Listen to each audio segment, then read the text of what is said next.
Hi, this is Delegate Tim Manchin with a weekly legislative update. It was a busy week in the Judiciary Committee as well as on the floor. Several bills that we passed dealt with women and perhaps their needs and or their rights.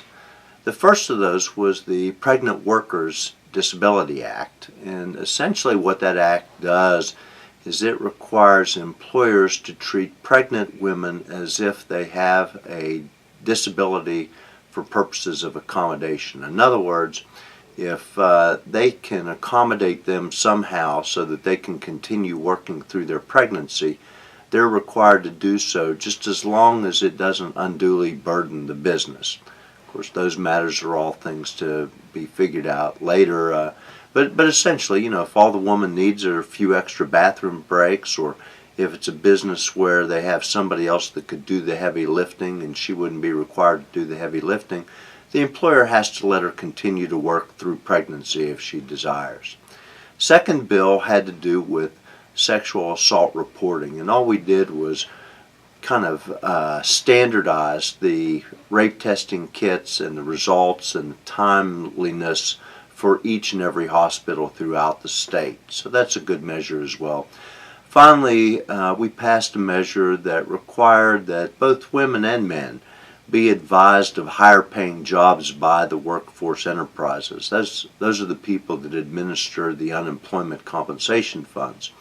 And the bottom line is that particularly women frequently don't know about jobs that are traditionally held by men that pay much higher wages.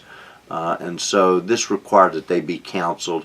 We ended up making it apply to both sexes, since there are some jobs, such as nursing, that women traditionally do, that men may not think of being interested in just because they don't know how well paying those jobs are.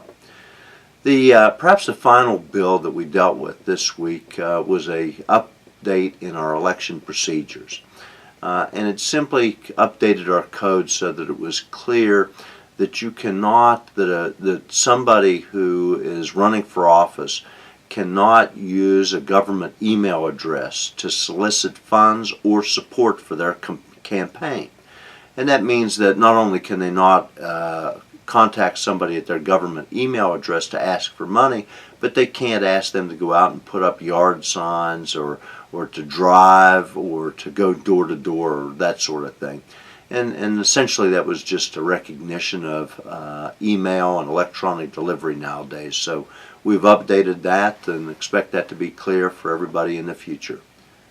Please feel free to contact me if you have any questions or concerns about pending legislation. That information will follow.